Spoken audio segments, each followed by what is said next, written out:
تو فرمایا بیٹے کے لیے دگنا ہے بنسبت بیٹی کے. یہ بیٹے کو دگنا کیوں دیا اسلام؟ اس میں حکمت ہے. یوصیکم اللہ فی اولادکم، اللہ تمہیں تمہاری اولاد کے بارے میں حکم دیتا ہے، للذکر مثل حظ الانثیین، کہ بیٹے کا حصہ بیٹیوں کے مقابلے میں دگنا ہے. سبحان اللہ. یعنی اگر 1,00,000 روپے بیٹی کو ملا ہے تو بیٹے کو 2,00,000 ملیں گے، بیٹے کو 1,00,000 ملا ہے تو بیٹی کو 50,000 ملے گا. لیکن یہ ترکہ تقسیم کرتے وقت جتنا جتنا بنتا ہوگا ان کا حساب کر کے تقسیم کرنا ہوتا ہے. تو فرمایا بیٹے کے لیے دگنا ہے بنسبت بیٹی کے. یہ بیٹے کو دگنا کیوں دیا اسلام؟ لوگوں کو تعجب اس بات پر ہوتا ہے کہ حضرت انسان جس کو عقل خود رب نے دی ہے، وہ اپنے رب کے بارے میں سوچ رہا ہوتا ہے کہ اس نے ایسا کیوں کیا. معاذ اللہ، استغفر. وہ سوچ رہا ہوتا ہے کہ رب نے ایسا کیوں کر دیا، بیٹے کو دگنا کیوں ملا ہے بنسبت بیٹی کے. اللہ کے بندے، جو دماغ تمہارے اندر اللہ نے بھرا ہے نا، جس دماغ سے تو سوچ رہا ہے، یہ دیا ہی تجھے اس نے ہے.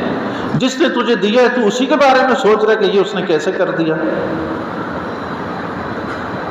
اس میں حکمت ہے.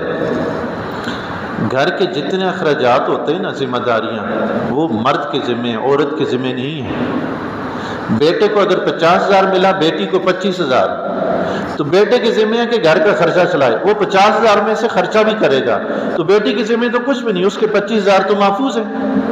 اگر اس کو حصہ آدھا دیا تو اس کے ذمہ کوئی ذمہ داری بھی نہیں ڈالی. اس کو اگر حصہ دگنا دیا تو اس کے سر پہ ذمہ داریاں ڈالی، اس لیے اس کو دگنا دیا ہے. ہر چیز میں حکمت تلاش کرتے نہ پھریں. کبھی حکمت نہیں ملتی تو پھر بندہ رب پہ ہی اعتراض کرنے لگتا ہے. یہ جو لوگ ملحد بے دین بنتے ہیں، کیوں بنتے ہیں؟ اسی لیے بنتے ہیں. ہر بات میں کیڑے نکالتے رہتے ہیں، ایسا کیوں ہوا، ویسا کیوں ہوا. نتیجتاً جب کوئی حکمت سامنے آتی نہیں، بہک جاتے ہیں. یہ تو صحیح نہیں ہے، یہ تو غلط ہے. معاذ اللہ. اللہ اور اس کا رسول غلط ہو سکتے ہیں کیا؟ جس بندے کے ذہن میں یہ سوال پیدا ہو جائے کہ اللہ اور اس کے رسول نے غلطی کی ہے، وہ مسلمان رہے گا؟ اللہ ہمیں اپنے ایمان کی حفاظت کرنے کی توفیق عطا فرمائے.